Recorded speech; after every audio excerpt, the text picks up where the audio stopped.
चाहते हैं।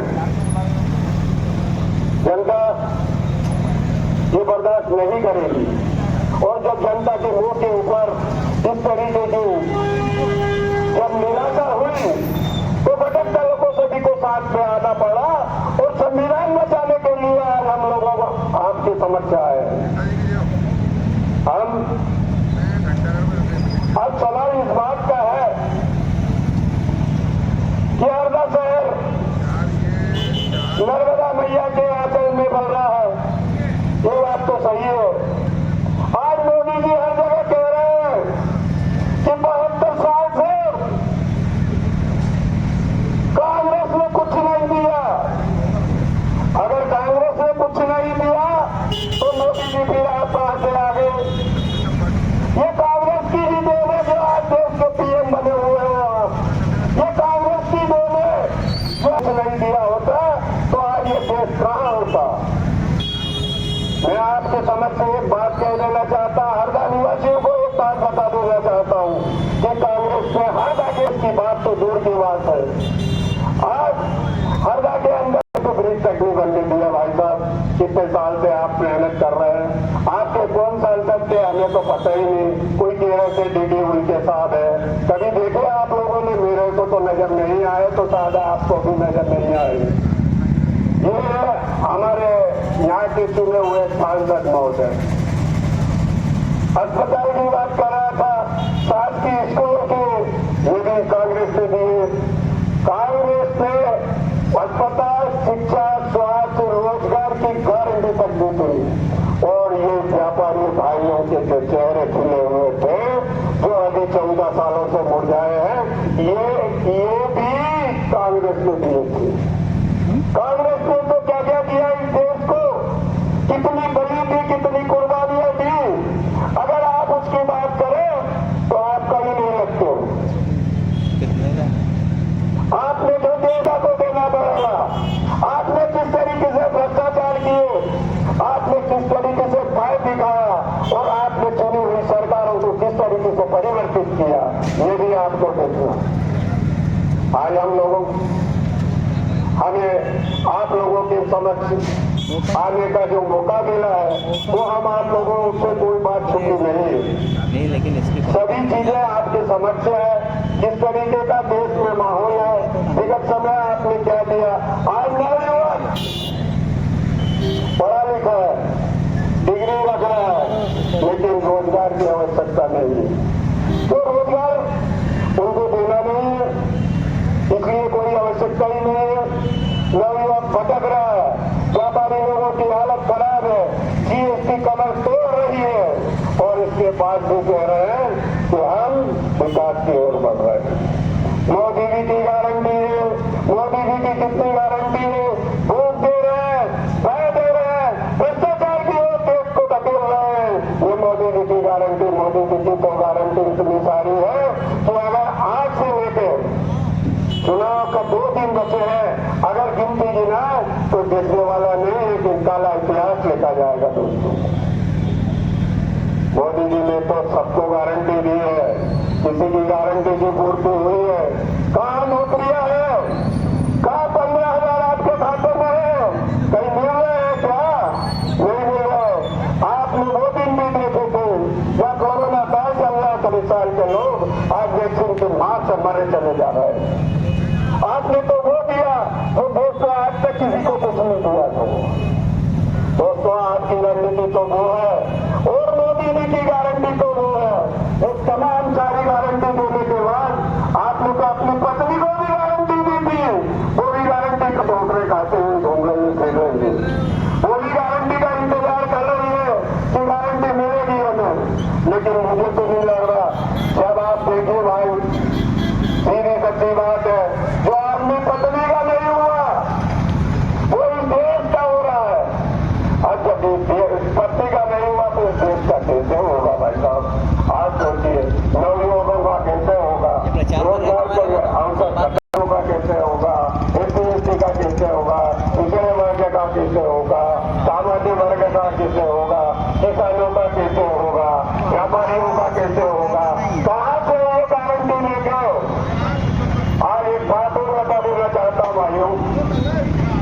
ये नहर क्या मोदी जी की देन है? ये भी गारंटी में है क्या? लेकिन गेट खोलने के लिए पर यही लोग जाते हैं कि ये भी हमारी गारंटी है। आज किसानों की जो हालत है, बिजली नहीं है, खेती के अंदर बेचारा रात दिन मेहनत कर रहा है, इसके बाद भी उसको कुछ भी उसको पल्ले नहीं पड़ रहा है। हताश है, निराश है, फिर भी वो लगे हाथ मेहनत कर रहा है। आप देखिए महंगाई की दर कहाँ जा रही है। आप देख सकते हैं क्या पेट्रोल की कीमत अपने इंडिया से बहुत कम है। मोदी जी ने 2016 के कहा था बहुत ही महंगाई की मार, अगली बार मोदी जी की गारंटी है तो भाई साहब 200 से ऊपर तो पेट्रोल जाना है, 150 से ऊपर तो डीजल जाना है।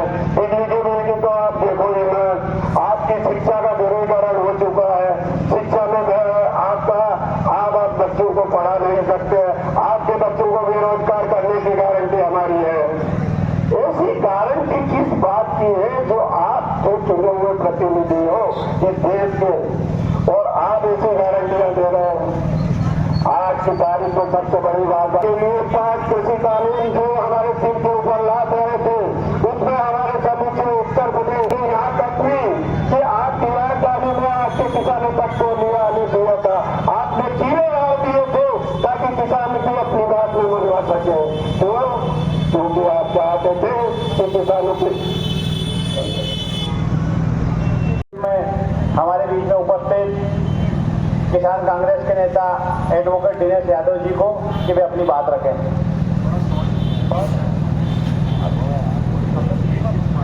आदरणीय डॉक्टर झवर साहब, हमारे जिला कांग्रेस अध्यक्ष ओम पटेल जी, हेमंत आले जी, व्यास जी, रेवा पटेल जी, आप पार्टी के कवि दोगने जी और रामू टेकाम जी आ गए हैं। उनका हम हफ्ता के सभा में उनका स्वागत करते हैं। एक बार सब लोग ताली बजाकर रामू टेकाम जी का स्वागत करें। साथियों, पिछले 10 साल से हमारे देश में बीजेपी हरदा नगर के किसी आम नागरिक से पूछूं, हरदा विधानसभा के किसी आम नागरिक से पूछूं तो शायद वो टीवी के संसद से लेकर ज्यादा कुछ नहीं बोल पाएगा, क्योंकि एक ऐसे निष्क्रिय व्यक्ति को इन्होंने हमारा सांसद के रूप में भेजा जिसने आज तक कभी किसी गली का हाल नहीं जाना, किसी मोहल्ले का हाल नहीं जाना, किसी व्यक्ति के किसी कागज पर दस्तखत नहीं किया, कभी कोरोना काल में वो व्यक्ति दिखाई नहीं दिया, और ना मैं तो कहूँ सांसद निधि से कोई ऐसी बड़ी उपलब्धि इस शहर को, इस विधानसभा को नहीं थी जिसके आधार पर वो व्यक्ति वोट मांग सके। और वो बैनर में आप जो व्यक्ति देख रहे हैं, ये रामू टेकाम, ये हमारा योद्धा है, ये इंडिया गठबंधन का योद्धा है, ये कांग्रेस पार्टी का योद्धा है। ये झुकेगा नहीं, ये बिकेगा नहीं, ये जमीन से उठा व्यक्ति है, उसकी खाल बच चुकी है। ये आपके लिए, हम सब के लिए, किसानों के लिए, मजदूरों के लिए, गरीबों के लिए उनकी आवाज बनेगा।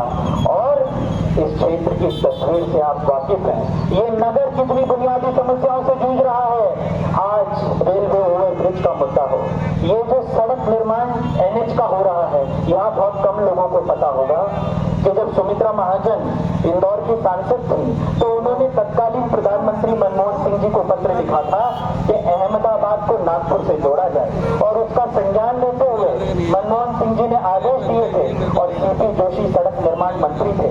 उस समय ये रोड मंजूर हुआ था जिसकी वाहवाही आज मोदी जी लूट रहे हैं। बुनियादी तौर पर इस नगर को कुछ नहीं मिला। ये कृषि प्रधान नगर है, कृषि प्रधान जिला है, लेकिन कृषि के नाम पर जिस बांध का फीता पंडित नेहरू काट कर गए थे, तवा बांध, और जो नहर इंदिरा जी ने खुदवाई थी, उसके बाद किसानों के लिए आपने क्या करा? मंडी में भ्रष्टाचार हर जगह। कृषि मंत्री भी जिस गांव से हम आते हैं, आज वहां पर बिजली की समस्या है, नहर में पानी नहीं है। आप समझ सकते हैं कि किसान किस तरह जूझ रहा है। ये 400 पार की बात करते हैं, अच्छी बात है, लेकिन 400 पार की बात आपने मजदूर की आमदनी भी की होती जो आगे बढ़ाएंगे। ये सोच है, हम महिलाओं को 8,500 रुपए प्रति महीना देंगे, हम युवाओं को। आप देखिएगा हाल ही में इंडिया आउटलुक की एक रिपोर्ट आई थी कि उसमें जो IIT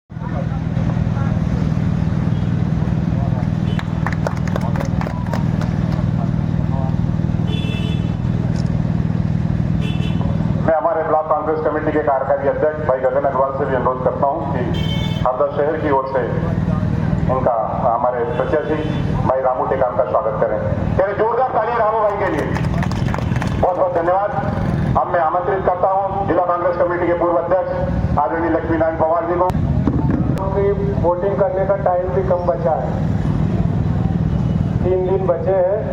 पूरी मेहनत करके बूथ से लेके गली से लेके और हमारे कार्यकर्ता पूरे मतदाताओं को निकाल कर और पूरी ताकत से सिस्टम से हमारे एजेंट भेज कर अधिक से अधिक मत करा ले, वही हमारी जीत होगी। क्योंकि भाषण का इनका समय अब खत्म हो रहा है, कल 5 बजे। अब है मेहनत करने का समय। ये निर्वाचन जो आपको देता है ना 2 दिन का समय, किसी के लिए देता है कि भैया हल्ला बंद कर दो, काम में लग जाओ। तो ये 2 दिन जो है, कल 5 बजे से लेके परसों के दिन तक 24 घंटे काम करने के। बूथ एजेंट का मामला हो या हमारे गांव में या बूथ के क्षेत्र में काम करने का हो, वो 24 घंटे में हमारी व्यवस्था संभाल ले तो हम अवश्य जीतेंगे। मैं पूरी कांग्रेस परिवार की ओर से उम्मीद करता हूं, जिस तरह हमारी दोनों विधानसभा जीती उससे काफी मतों से हमारे रामू भाई जीतेंगे। घसीटते हुए कोई व्यक्ति पड़ता है और जब उसको उसकी उपयोगिता के अनुसार, उसकी कैपेबिलिटी के अनुसार जब उसको पैसा नहीं मिलता है तो वो क्या करेगा। ये हालात इस देश के इन्होंने लाकर खड़े कर दिए। आज तस्वीर आपके सामने है और तकदीर आपके हाथ में है, आपकी उंगलियों पर है। आप एक ऐसा बटन दबा दीजिए जो इस देश की तस्वीर भी बदल देगा और इस देश की तकदीर भी बदल देगा। और इंडिया गठबंधन का हमारा योद्धा रामू टेकाम थोड़ी देर में आपके बीच में आने वाले हैं। तो आपने एक बार तो भय मुक्त और आतंक मुक्त तो कर दिया इस नगर को। अब आपसे एक और हम हाथ जोड़कर विनती करते हैं कि आप कांग्रेस पार्टी को जिताइए और इस देश को, ये क्योंकि ये चुनाव निष्क्रियता और सक्रियता के बीच में है। ये चुनाव अहंकार, ये दिल्ली की गद्दी पर बैठा उस अहंकार को तोड़ने के लिए है। ये चुनाव अमीर और गरीब के बीच में है। इसी के साथ मैं अपनी बात को समाप्त करता हूँ। बहुत बहुत धन्यवाद। अब मैं आमंत्रित करता हूँ हरदा विधानसभा के विधायक डॉक्टर आर.के. डोगले जी से कि वे अपनी बात रखें। आज यहाँ सभी उपस्थित समस्त मंच बोलने को तो ठीक रहेगा। हमारे बीच में उपस्थित हमारे प्रत्याशी जो सहज और सुंदर सरल और सब लोगों के साथ देने वाले, सबसे मिलने वाले ऐसे रामू टेकाम जी हैं, जिन्होंने 5 साल हारने के बाद भी पूरे हमारे क्षेत्र में घूमते रहे और आज फिर आपके बीच में है। तो उनके लिए हम वोट मांगने के लिए यहाँ उपस्थित हुए हैं। यहाँ उपस्थित आप पार्टी के हमारे रेवा भाई भी उपस्थित हैं एवं दूसरी पार्टी की जो हमारी समर्थन करती हुई पार्टी, जो हमारा जो संगठित दल जो बना हुआ है हमारा इंडिया, उससे जुड़े हुए सभी पदाधिकारीगण एवं सभी उपस्थित यहाँ भाइयों युवा साथियों, जिलाध्यक्ष जी, ब्लॉक अध्यक्ष जी एवं सभी सभा समष्टि, मेरा तो एक ही निवेदन है कि देखिए, आपने देखा है चुनाव भी है और आपने जिस तरह से मुझे चुना कि शांति चाहिए, हरदा में शांति चाहिए, तो दोगलों को चुना। इसलिए अभी फिर शांति बनाए रखना है तो फिर रामू टेकाम जी को चुनना पड़ेगा, तो ही शांति रहेगी। तो अशांत लोग फिर आ जाएंगे, जब जाएंगे सांसद जी के पीछे पीछे चलने लगेंगे। इसलिए ध्यान रखें, शांति के लिए रामू टेकाम जी को वोट दे। मेरा ये निवेदन है आपसे। आपने देखा है विकास की बात करते हैं, विकास के नाम से सिर्फ झूठ बोलते हैं। इन्होंने बहुत सारी बातें की थी, ज्यादा नहीं बोलते हुए आपको हमारे रामू टेकाम जी को सुनना है। इसके अलावा नहीं तो फिर मिलेगा, फिर बात करेंगे। पर एक ही चीज है कि आपको ये विकास के नाम पे झूठ बोलते हैं। आज तक कोई विकास नहीं किया। हरदा का ओवरब्रिज बनाया है, क्या देख लें आप उठा के। हमारा नेशनल हाईवे तक को रोक दिया था इन्होंने, वो 1 साल लेट हो गया, वो भी लेट होगा। अब ओवरब्रिज होंगी और इधर खिड़कियां और किसी का भी नहीं बना है। तो ये विकास के सिर्फ नाम से ढकोसला है इनके पास और कुछ नहीं है। आपने देखा है सेंट्रल स्कूल कितने टाइम से नहीं बना है, मॉडल कॉलेज कितने टाइम से नहीं बना है, और नहीं तो ये सब वापस जा रहे थे, मेरे रुकवाया था और अभी फिर आप रुकवा रहे हैं, काम चालू करा रहा है सेंट्रल स्कूल का भी। तो विकास ये करते नहीं है, ये सिर्फ अपना विकास करते हैं, इसके अलावा कुछ नहीं है। इसलिए आपसे निवेदन है कि ध्यान रखें। और सबसे बड़ा सिद्धांत एक ही है कि हमारा क्षेत्र बहुत हृदय नगरी है। हृदय नगरी शांत और सद्भावना के साथ रहते हैं, सब मिलजुल कर रहते हैं और कोई राजनीतिक प्रतिद्वंदिता, राजनीतिक व्यवस्था से काम नहीं करते। और हम लोग उसी हिसाब से काम करते हैं और नहीं तो सामने वाले प्रतिद्वंदिता राजनीतिक दोस्त के साथ में कई लोगों को जेल भिजवा चुके हैं। इसलिए मेरा निवेदन है कि हाथ के पंजे पर मोहर लगा के शांति के लिए रामू टेकाम जी को वोट दे। धन्यवाद। जय जयराम। रामू टेकाम जी को भी अपनी बात रखें। हरदा की पावन धरा को नमन करता हूं और हमारे आज के इस नुक्कड़ सभा में उपस्थित सभी सम्मानीय आदरणीय मंच और मेरी बात को सुन रहे सभी हरदा के नगरवासी और हमारे सभी व्यापारी बंधुगण, मेरे सभी युवा साथियों, मैं आप लोगों से एक विनम्र अनुरोध और निवेदन और एक अपील करने में आया, आप लोगों के बीच में आया। आप सबको याद है कि मैं 2019 में भी लोकसभा का चुनाव लड़ा था। उस समय भी आप लोगों का प्यार, इसमें सहयोग, आशीर्वाद मुझे मिला। 4.5 लाख वोट मुझे प्राप्त हुए। मैं चुनाव नहीं जीता, लेकिन 5 साल मैंने आप लोगों के बीच में जो अपने विपक्ष के नाते एक नेता की जवाबदारी होती है, मैंने हमेशा सड़कों में संघर्ष करके आप लोगों के लिए क्या अच्छा हो सकता है, आप लोगों की आवाज को शासन प्रशासन तक कैसे पहुंचाऊं, हमेशा मैंने ये प्रयास किया। मैं आप लोगों से आज विनम्र अनुरोध निवेदन करने आया। 7 तारीख को हमारे लोकसभा चुनाव के लिए मतदान होना है।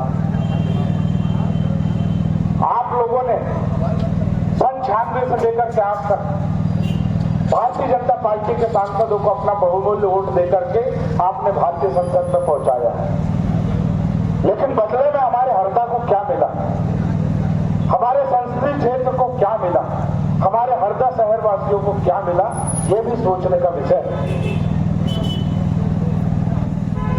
2019 में मुझे पराजित करके दुर्गादास उइके जी भारतीय जनता पार्टी के वो सांसद निर्वाचित हुए।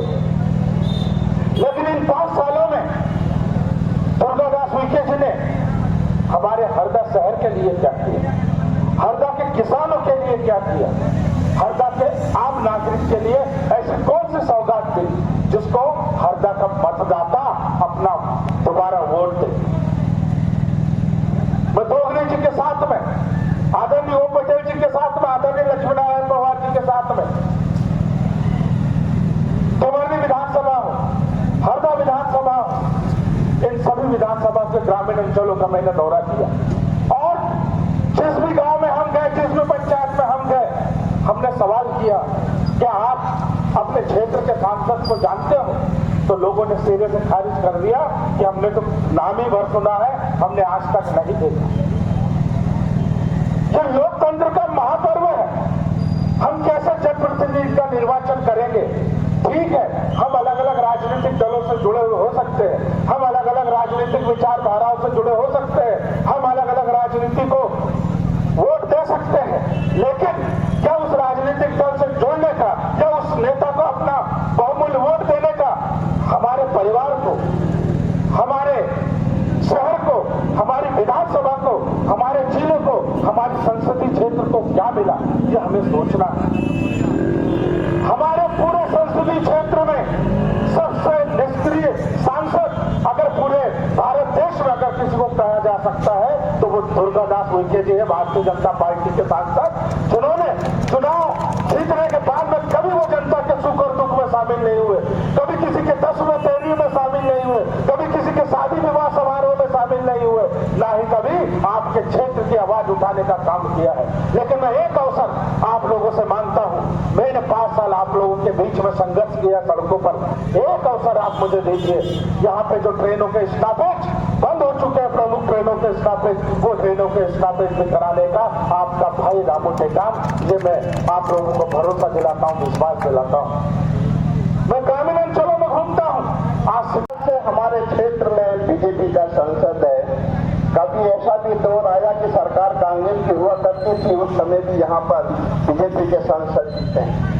हर चुनाव में नई बातें, नई घोषणाएं, नए वादे होते हैं। अब आए हैं, मैं थोड़ा सा आपको मन से कनेक्ट करने के लिए 2 लाइन से अपनी बात, फिर मैं आऊंगा आपके मुद्दों पर, जिन मुद्दों पर आप हमारे सवाल, जिन मुद्दों पर आप हमारे जवाब सुनाइए। तो अरे चिड़ियों ने कहा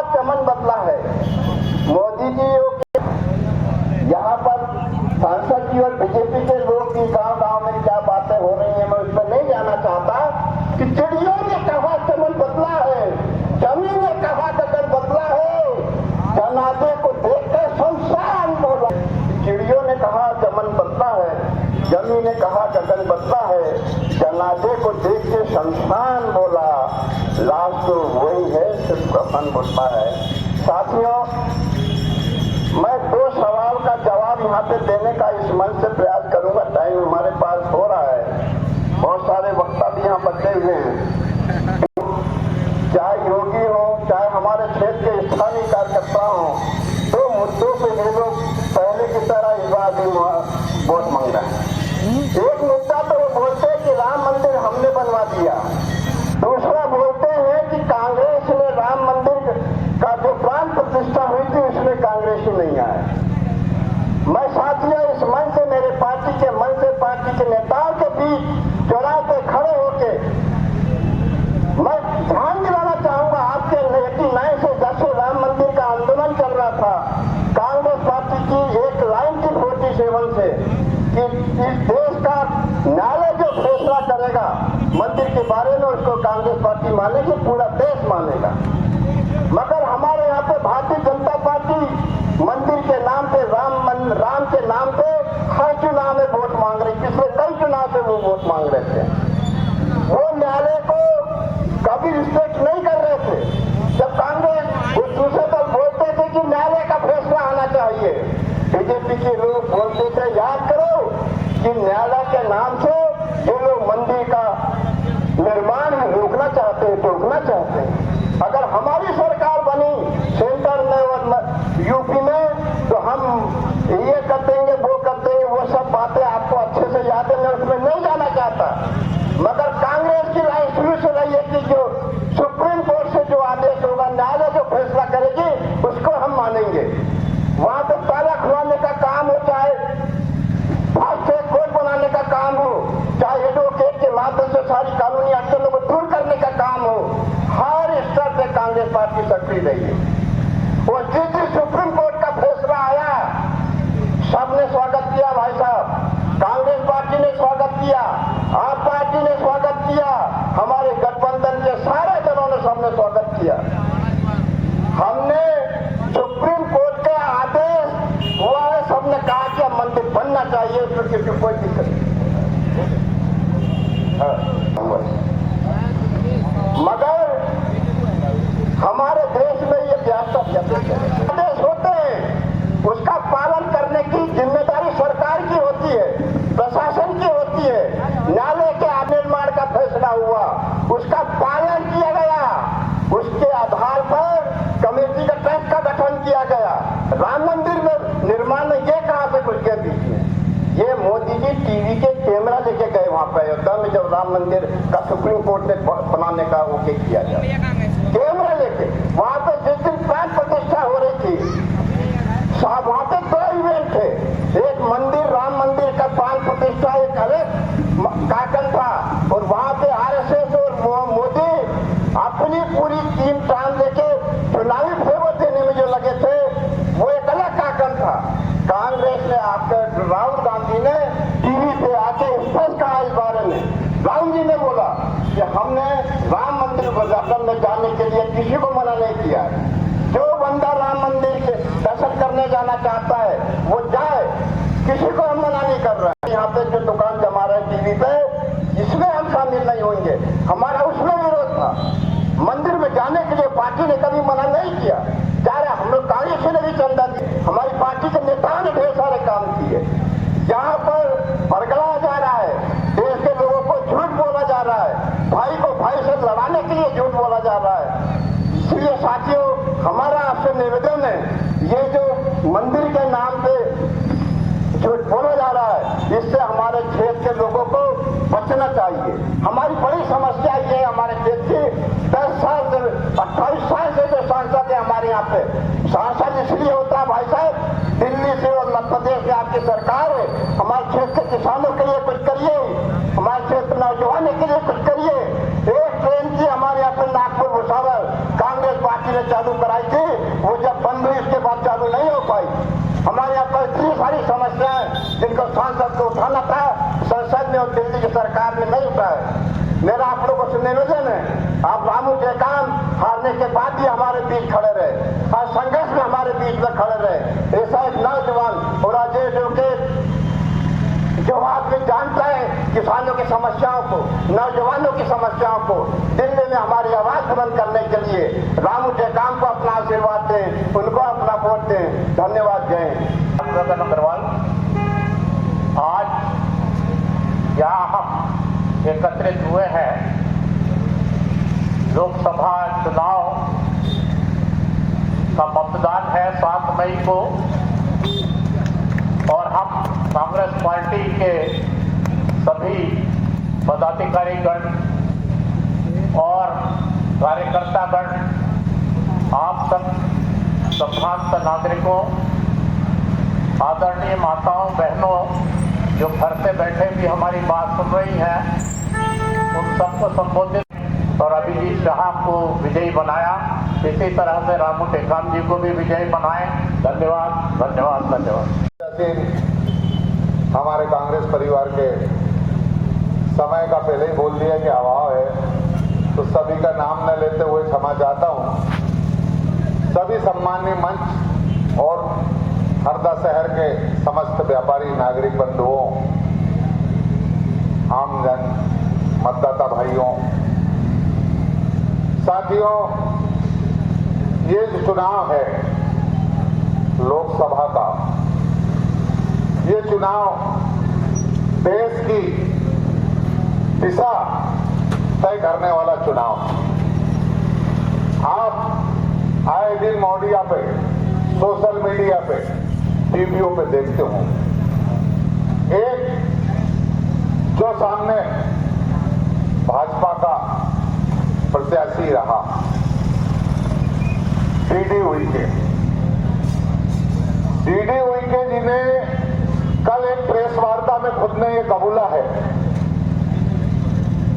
कि मैंने इस शहर के लिए और पूरी बैतूल लोकसभा के लिए कोई कार्य नहीं किया। इससे बड़ी शर्म की बात क्या हो सकती है?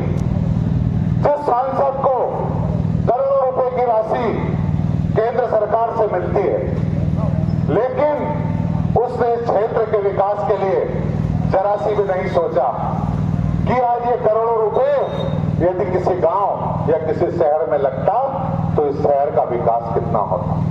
तो ऐसे पिछले 5 सालों में आपने जो गलती की है, मेरे हरदा के मतदाता बंधुओं, मैं आपसे एक निवेदन करने आया हूं कि आप ये गलती इस चुनाव में मत करिएगा।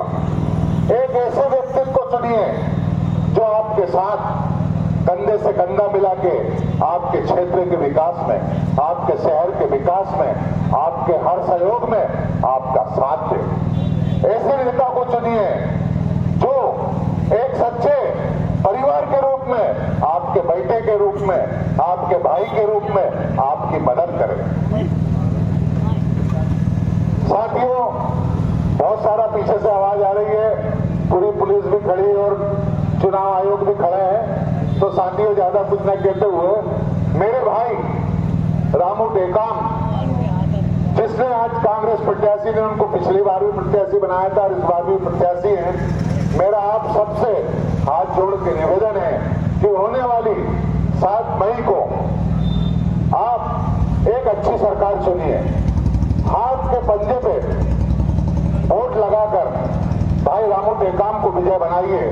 हम शहर के समस्त वासी यहाँ बैठे हैं, हमारा एक प्रतिनिधि आपने अभी जिताया भी, हमारे यहाँ से आपने कांग्रेस का विधायक जिताया, उसके लिए भी व्यापारी भाई और शहर के वासियों का आभार। और हम एक आशीर्वाद आपसे और लेने आए हैं कि इस लोकतंत्र के हिस्से में एक सांसद हमारे को वोट दे दीजिए, हम हरदा का एहसास जीवन नहीं भूलेंगे। जय हिंद, जय भारत।